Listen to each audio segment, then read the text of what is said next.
Hello student, स्वागत है आप सभी का उत्तर प्रदेश पॉलिटेक्निक के एक नए वीडियो में। और पॉलिटेक्निक के काफ़ी सारे स्टूडेंट्स ऐसे होते हैं जो ये सोचते हैं कि मेरे 60% आ गए हैं, 65% तक आ गए हैं तो मैं फर्स्ट डिवीजन की कैटेगरी में आ गया हूँ। लेकिन पॉलिटेक्निक में थोड़ा सा नियम अलग होता है। आपका 60% या फिर 65% मिलने पर आप फर्स्ट डिवीजन की कैटेगरी में नहीं आते हैं। तो इस वीडियो में इसी डिवीजन के बारे में बात करेंगे कि अगर आपके कितने परसेंट तक आ जाते हैं तो आप फर्स्ट डिवीजन की कैटेगरी में आते हैं, या फिर सेकंड डिवीजन की कैटेगरी में आते हैं, या फिर थर्ड डिवीजन की कैटेगरी में आते हैं। इसके अलावा आप सभी स्टूडेंट्स को मालूम होगा कि जो भी आपका थ्योरी का पेपर होता है या फिर जो भी आपका पेपर हो गया, अगर 50 नंबर का होता है तो उसमें कम से कम आपको 17 नंबर किसी भी स्थिति में लाना रहता है। अगर आपके 16 नंबर या फिर उससे कम आते हैं, 17 नंबर से कम आते हैं, तो इस केस में आप उस सब्जेक्ट में फेल माने जाते हैं, उस सब्जेक्ट में आपकी बैक लग जाती है। इसके अलावा जो आपको सेशनल मार्क्स मिलते हैं, मान लीजिए किसी सेमेस्टर में, हर एक सेमेस्टर में सेशनल मार्क्स अलग अलग मिलता है। किसी में आपका 200 का टोटल होता है, किसी में आपका 180 का होता है, 160 का होता है। हर एक सेमेस्टर में अलग अलग सेशनल मिलता है। तो मान लीजिए कि जो आपको टोटल सेशनल है, मान लीजिए सेशनल इस बार आपको मिलने वाला है 200 का है टोटल, और आपको मिलने वाला है, मान लीजिए किसी को 160 मिलता है, किसी को 140 मिलता है, किसी को 180 मिलता है।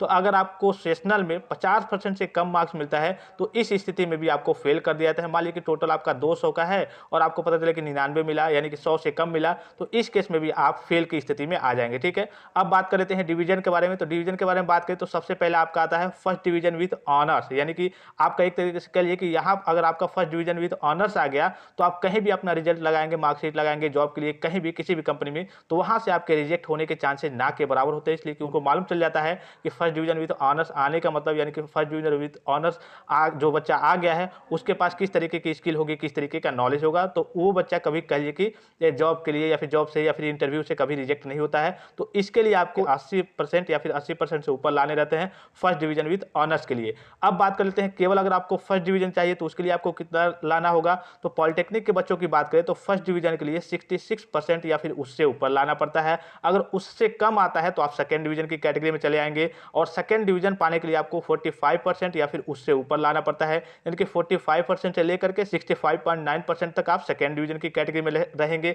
इसके अलावा अगर थर्ड डिवीजन की बात करें तो थर्ड डिवीजन मान लीजिए कि पॉलिटेक्निक अर्थात बीटीयूपी में होता ही नहीं है। थर्ड डिवीजन ऐसे मेंटेन होता है, यानी कि मान लीजिए कि आपके सेशनल वगैरह या फिर मार्क्स वगैरह ऐसे दिए जाते हैं कि अगर आप थर्ड डिवीजन की कैटेगरी में आते हैं तो आपकी ईयर बैक लग जाती है, अर्थात आप फेल हो जाते हैं एक साल, और आपको पिछली कक्षा में थे उसी हिसाब से फिर से एक बार और आपको पढ़ना होता है। तो आशा करता हूं कि ये चीज आप समझ गए होंगे। फिलहाल इस वीडियो में इतना ही। और भी कोई डाउट्स हो, कोई कंफ्यूजन हो, कोई समस्या हो तो आप कमेंट करके पूछ सकते हैं। धन्यवाद, थैंक्स फॉर वॉचिंग। मिलते हैं नेक्स्ट वीडियो में।